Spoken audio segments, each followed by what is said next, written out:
Мысль создает форму. Каждая мысль– это не просто случайный импульс в голове. В эзотерической традиции считается, что сильная мысль создает мыслеформу, энергетический шаблон будущего события. Именно поэтому многие люди замечают, чем чаще они думают о чем-то эмоционально, тем сильнее это начинает проявляться в их жизни. В древних учениях, включая идеи, связанные с Пистис Софией и гностической традицией, внимание человека рассматривается как особая сила. Куда направлено внимание, туда начинает течь энергия. А где появляется энергия, там формируется вероятность события.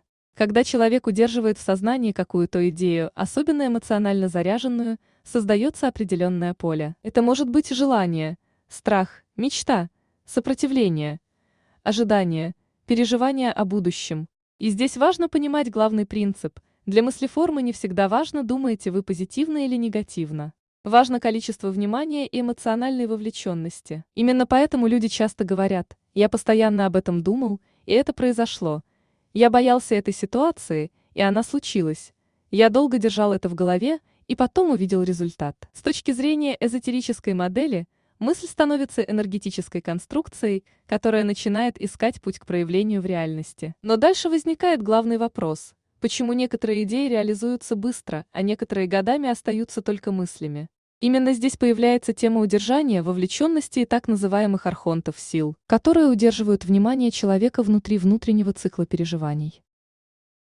Удержание идеи– постоянная связь. Большинство людей думают, что чем сильнее они будут контролировать желание, тем быстрее оно исполнится. Но эзотерические системы описывают совершенно другой механизм. Когда человек постоянно думает о цели, переживает, сомневается, прокручивает сценарии, пытается все контролировать, эмоционально цепляется за результат. Он создает постоянную энергетическую связь с мыслеформой. На первый взгляд кажется, что энергия усиливает намерение. Но внутри эзотерической модели происходит другое.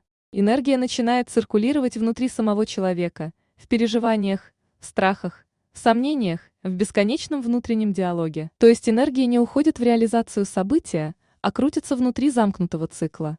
Именно поэтому многие люди годами находятся в состоянии ожидания, напряжения, внутренней борьбы, контроля. Они как будто держат мыслеформу, привязанной к себе. В эзотерической трактовке это называют удержанием.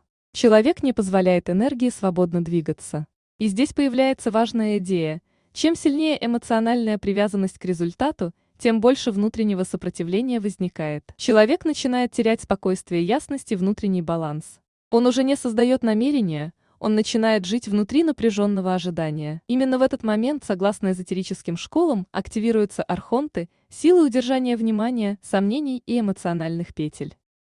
Архонты питаются вовлеченностью. В гностической и эзотерической традиции архонты описываются как силы, удерживающие сознание человека в цикле страха, сомнений и постоянной вовлеченности. Если перевести это на современный язык, архонты можно воспринимать как внутренние программы, эмоциональные петли, навязчивые мысли, автоматические реакции, состояние зависимости от результата. Главная идея заключается в том, что архонты питаются вниманием и эмоциональной энергией человека. Когда человек злится, сопротивляется, боится, чрезмерно хочет, постоянно контролирует ситуацию, он как будто подпитывает внутренний цикл. Именно поэтому многие эзотерические практики говорят: не отдавай свою энергию переживаниям. Потому что энергия начинает расходоваться не на создание новой реальности, а на поддержание самого состояния вовлеченности. Человек застревает внутри страхов, ожиданий, контроля, эмоциональных качелей. В такой модели архонты – это не обязательно существа.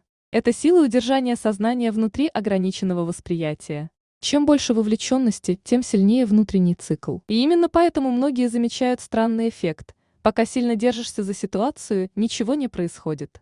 Но как только отпускаешь контроль, события неожиданно начинают двигаться. Почему так происходит? Потому что, согласно эзотерической схеме, в этот момент прекращается постоянная подпитка внутреннего сопротивления. Отпускание, разрыв, удержание. Один из самых известных принципов эзотерики звучит так: чтобы получить, нужно отпустить. На первый взгляд это кажется парадоксом. Но внутри энергетической модели этот принцип объясняется очень логично. Когда человек перестает контролировать, цепляться, эмоционально удерживать результат, постоянно думать о проблеме, происходит разрыв энергетического удержания. В этот момент останавливается внутренний цикл, снижается эмоциональное напряжение, исчезает постоянная подпитка архонтов, энергия освобождается. Именно поэтому многие люди замечают, пока они переживали, все стояло на месте. Когда перестали держаться, ситуация начала решаться. В эзотерической традиции это называют состоянием непривязанности. Очень важно понимать, непривязанность – это не безразличие, это состояние внутреннего доверия, спокойствия, отсутствие панического контроля, свобода от эмоциональной зависимости. Когда человек входит в такое состояние, энергия перестает тратиться на внутреннюю борьбу. И тогда мыслеформа получает возможность двигаться дальше, к проявлению в реальности. Именно поэтому многие практики медитации, наблюдения и осознанности направлены не на магическое создание событий, а на прекращение внутреннего хаоса. Потому что спокойное сознание считается проводником энергии, а напряженное сознание – ее блокировкой. Реализация мыслеформы. Согласно эзотерической модели, после отпускания контроля начинается самый важный этап – реализация мыслеформы, когда энергия перестает расходоваться на страх, сомнения, внутренний контроль, эмоциональные качели, она начинает двигаться в направлении проявления события. В этот момент человек часто замечает неожиданные совпадения, новые возможности, нужных людей, изменения обстоятельств, ощущение, что все начало складываться. В эзотерике это называют потоком, то есть энергия больше не вращается внутри внутреннего сопротивления, а начинает свободно двигаться через события жизни. Именно поэтому многие практики говорят: намерение без привязанности, действие без страха, наблюдение без эмоционального зацикливания. Главная идея всей схемы заключается в следующем: человек создает намерение, потом отпускает эмоциональный контроль и позволяет энергии двигаться свободно. Внутри этой модели считается, что чрезмерный контроль тормозит реализацию, вовлеченность удерживает энергию, спокойствие и отпускание открывают движение событий. Именно поэтому во многих эзотерических учениях повторяется один и тот же принцип: не удерживай, не зацикливайся, не корми страх, создай намерение, действуй и отпусти.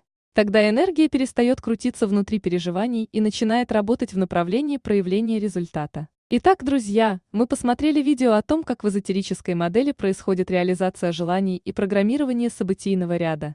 Давайте кратко повторим основные этапы этой схемы. Сначала мысль создает мыслеформу, энергетический шаблон возможного события. Когда человек постоянно удерживает идею в голове, переживает, сомневается, контролирует или эмоционально вовлекается в ситуацию, возникает удержание мыслеформы. С точки зрения этой модели, именно в этот момент архонты питаются вовлеченностью человека, его вниманием, страхами, ожиданиями и внутренним напряжением. Энергия начинает крутиться внутри эмоционального цикла и не переходит в реализацию. Но когда человек отпускает идею, перестает цепляться за результат и выходит из состояния постоянного контроля, происходит разрыв удержания. Энергия освобождается, и мыслеформа переходит в стадию реализации, на программирование событийного ряда. Друзья, чтобы информация закрепилась и перешла из просто интересной идеи в понимание, напишите в комментариях свою цепочку реализации желания. Например, создаю мыслеформу, удерживаю внимание, отпускаю контроль, не кормлю архонтов эмоциями, передаю мыслеформу на реализацию событийного ряда.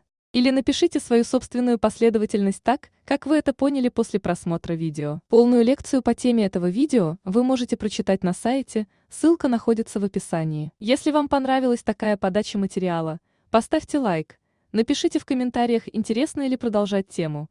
Поделитесь своим мнением о Пистис Софии, мыслеформах и архонтах. Так будет понятно, что подобные видео действительно востребованы и тему стоит развивать дальше. Увидимся в следующих видео.